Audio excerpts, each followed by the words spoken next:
to buy one currency in one market and sell it in the other. So let's look a bit more at these quotes.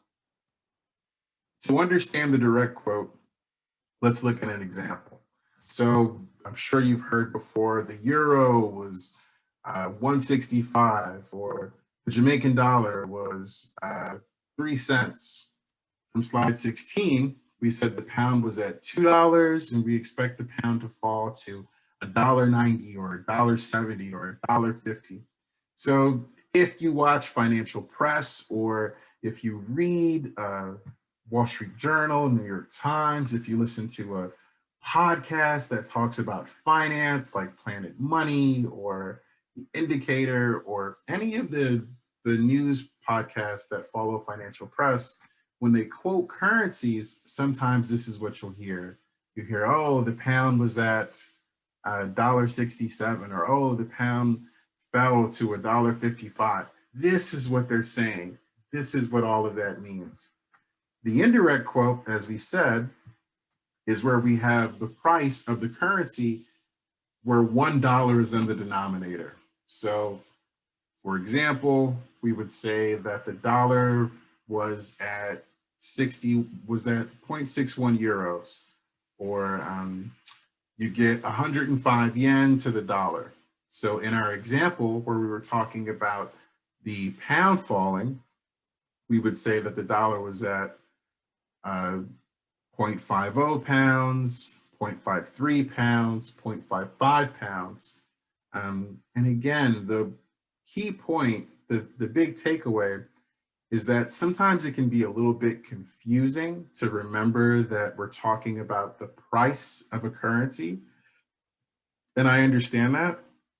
But what I want to make sure that we kind of have a good grasp and a good understanding is that when the currency is in the numerator, it's just kind of a way for us to orient ourselves. Okay, most currencies are going to be quoted in European terms as indirect quotes from a US perspective. We're not going to worry too much about that, but it is something that you should know. Okay. So what do we have? We're going to revisit our bid and ask. We have in American terms, so we have pounds in dollars, where dollars are in the numerator, and then we have European terms, where the dollar is in the denominator and the pound is in the numerator. Okay, so what do we observe? We have the bid and the ask. Notice how the bid is lower than the ask, as it always will be, because our market makers love profit and they are not going to not make a profit for anyone. So the bid is always going to be lower than the ask. I'm willing to pay you less than I'm willing to buy it from you for less than I'm willing to sell it to you. So I'll buy low and sell high. That's the way to always keep it oriented. The other thing that's of interest is notice how the bid for the American terms is the reciprocal of the ask for the European terms. And this is something that we find interesting when we talk about foreign exchange in the FX market. Okay. The last thing that we'll note before we move to the next slide is that because these first couple digits, so in the example of the American terms, the 1.97 are held constant across the bid and the ask, for the most part, when you'll see a bid and an ask quoted, typically you'll just see the first couple digits and then a dash for the last couple digits. Okay, so the bid, the American term bid is the reciprocal of the European term ask. And the same is true for the American term ask and the European term bid. Let's do an example. A speculator in New York wants to take a $10,000 position in the pound. After her trade, what will her position be? So step one, we need to go from dollars to pounds. Okay. Step two, we need to figure out, is it going to be at the bid or is it going to be at the ask? Okay, so the dealer is willing to pay $1.0.5 1.9715 for 1 pound and is asking, so willing to sell 1.972 for 1 pound.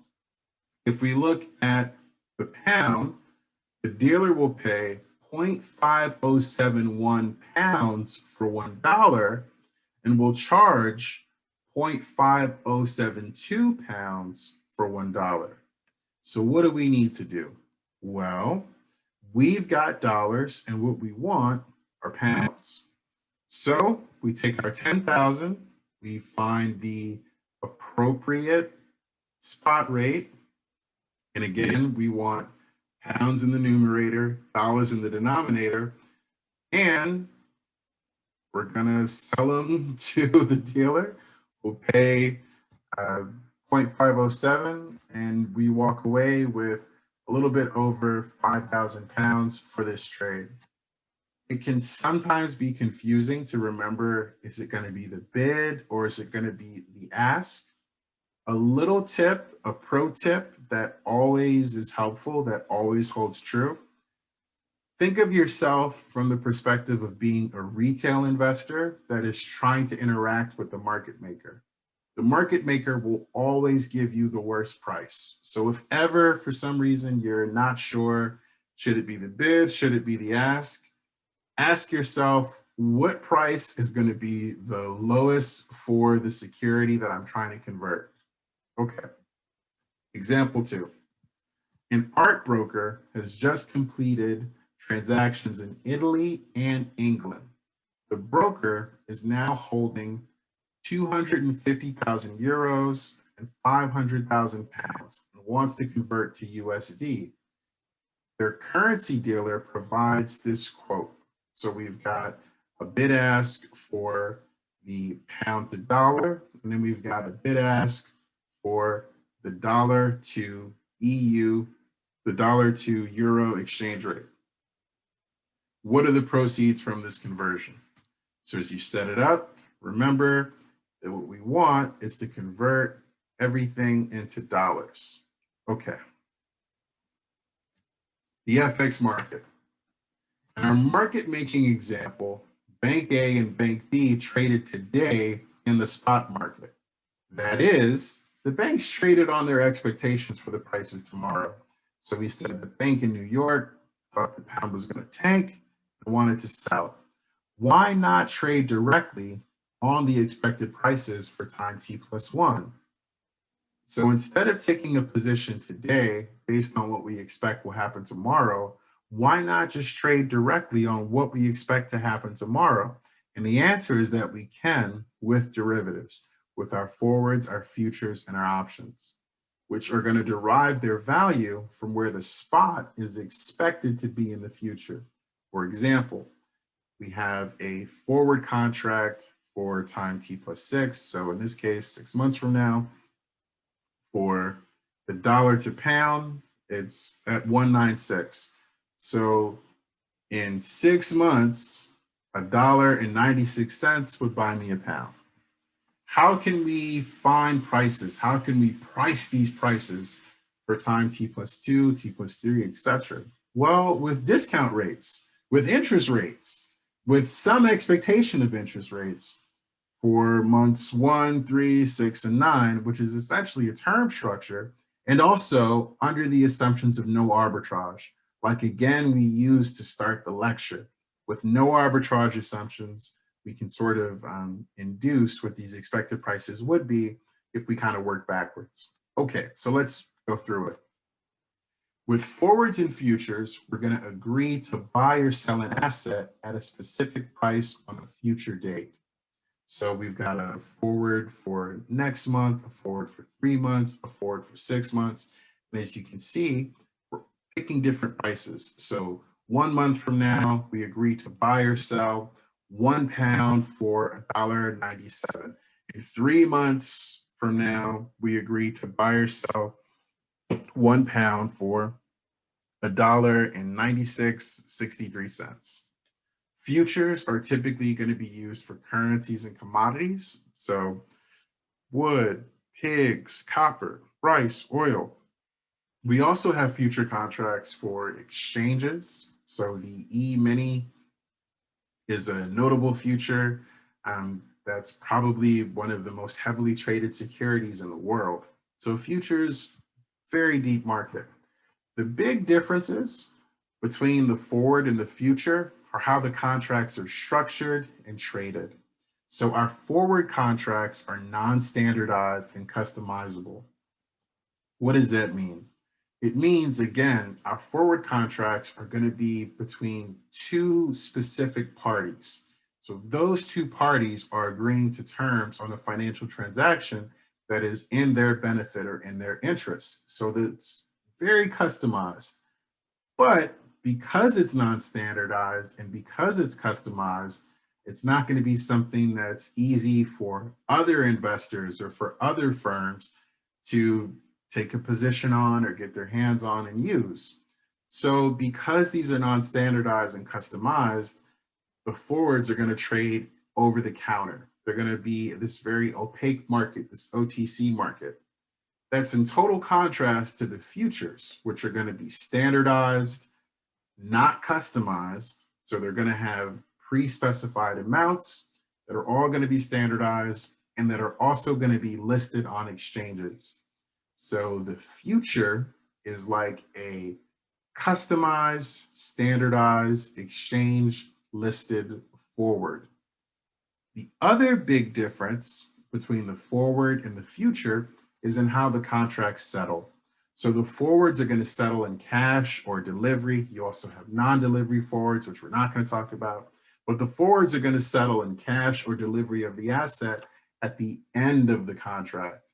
So today, you and I have agreed that I'm going to buy 50 bushels of wheat from you 8 months from now.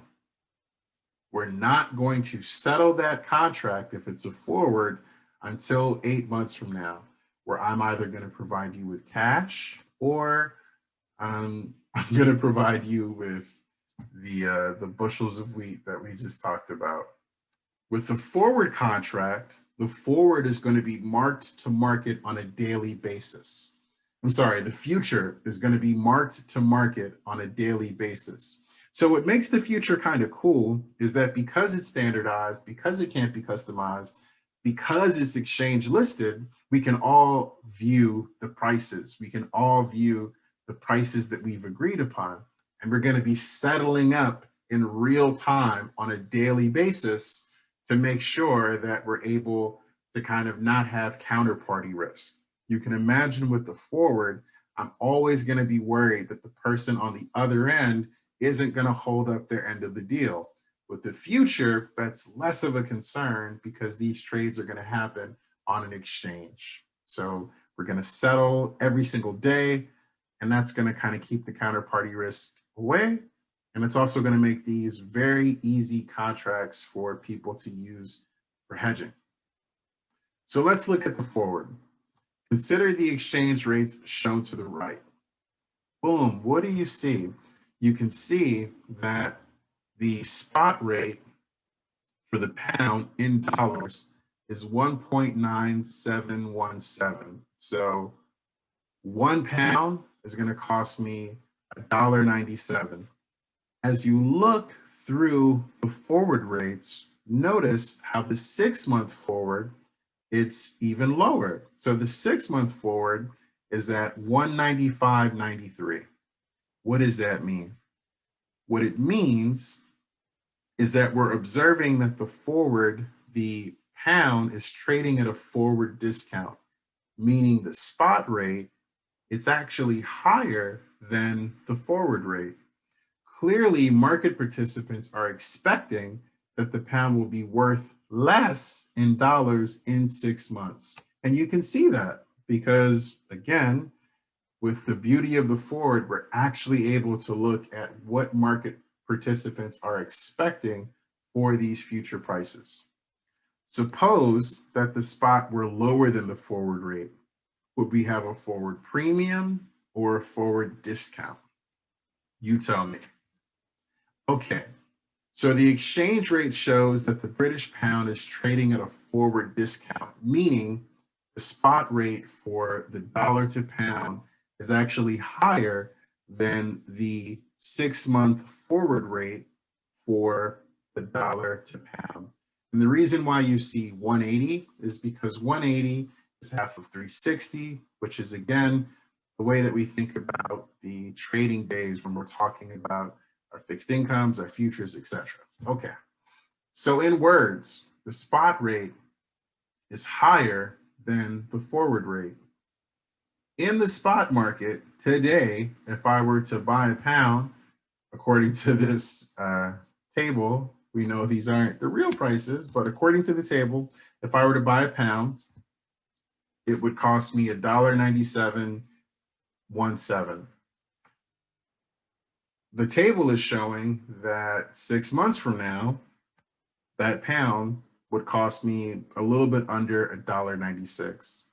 So what if we were to buy the pounds at the spot rate and sell the pound forward? Would we expect our returns to be positive or negative? So we're going to buy pounds at the spot rate, and then we're going to sell the pound forward. Let's look. So suppose we buy $1 million, or we buy 1,000,000 pounds at the spot exchange rate and then sell them forward at the 6-month rate.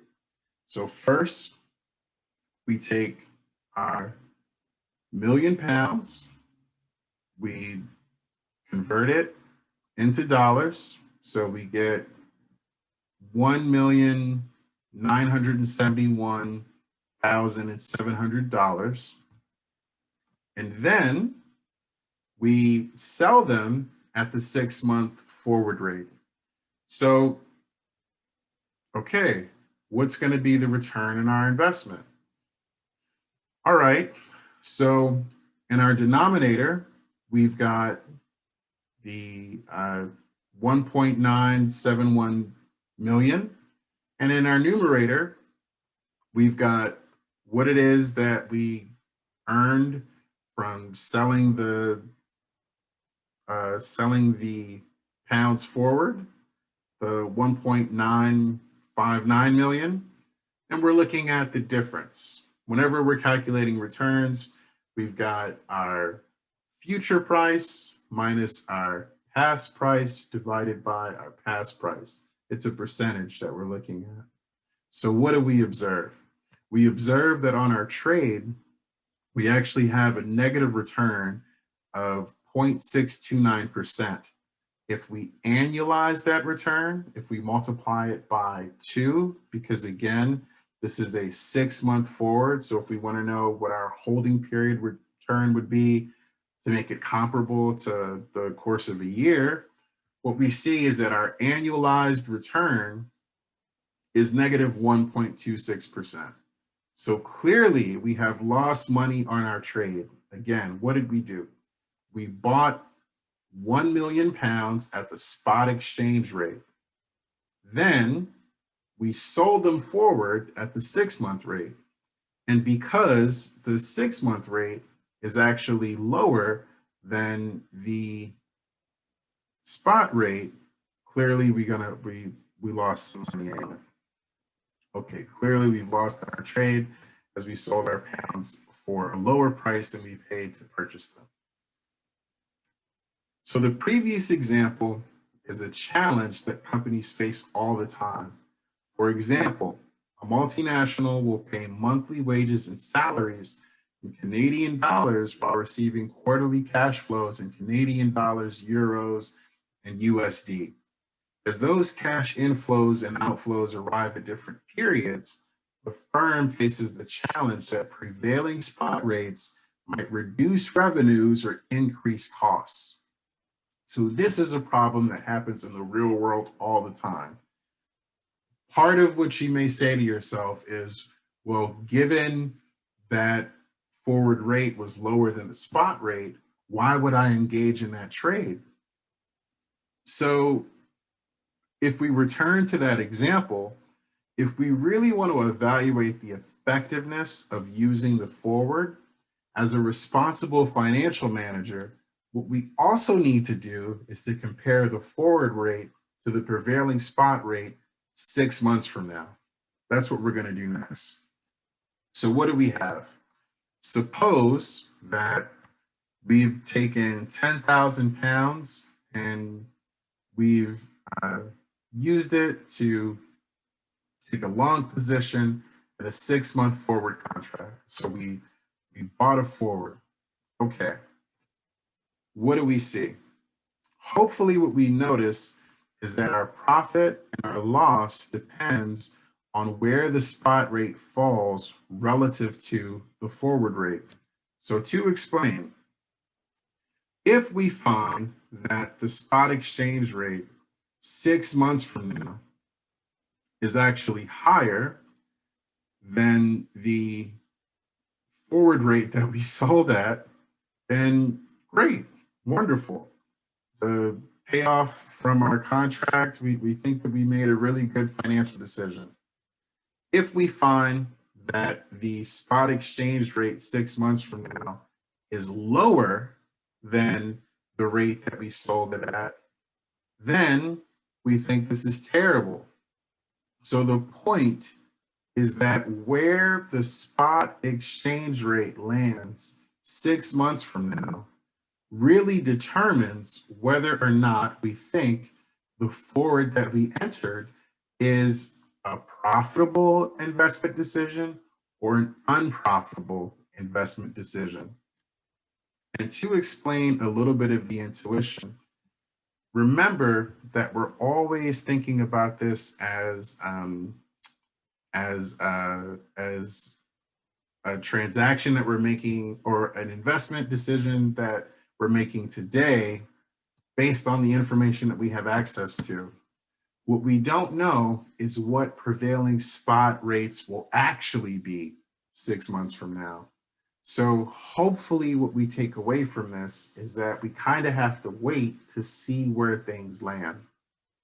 The other intuition that I hope we kind of gather just from looking at this is that when we start to talk about options and when we get into our next lecture, what we'll want to do is figure out a way to reduce some of this uncertainty, to reduce some of this range of our possible payoffs. Okay, under the no arbitrage assumptions of interest rate parity, the forward premium or discount is often used as a pricing signal for currency trades. And this is very true. For example, suppose that the euro is appreciating. So in the spot market, the dollar to euro spot rate is 155. The 6-month forward dollar to euro spot rate is 160. So you can see that the market is anticipating that 6 months from now, the euro is going to be stronger relative to what it is today. The 180-day forward premium is given by the following equation. What do we have? Well, we've got our future minus our current divided by our current, and then we annualize it, our 360 divided by 180. So when we solve it out, we find that the forward premium is 6.45%. Okay, next, we would want to compare the forward premium to the US and EU interest rate differentials. And this is a concept that we'll return to when we get into forecasting FX rates.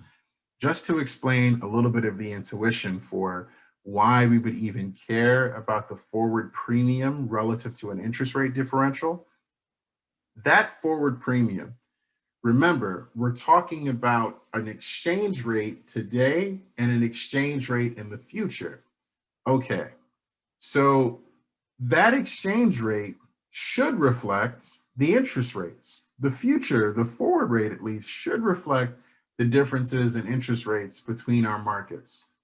The intuition is that if I were to take $1 and I were to invest it into, so in this case, we've got the US and the Eurozone. If I took $1 today and I put it into the Eurozone over the course of a year, It's going to earn whatever the interest rate is in the Eurozone. If I took $1 today and I put it in the US over the course of a year, it's going to earn whatever the interest rate is in the US. So when I'm looking at the forward rate, if I look a year from now, the differences or the relative difference should reflect this interest rate differential. If it doesn't reflect this interest rate differential, then we think of there being sort of an implicit arbitrage opportunity, that I'm going to figure out a way to invest in a currency, and my hope is that the appreciation won't eat up the difference in interest rate, the interest rate differential.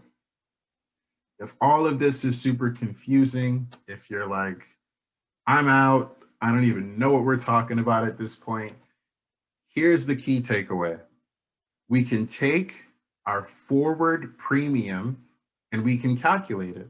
We can calculate it as essentially a percentage deviation in annualized implied interest rate.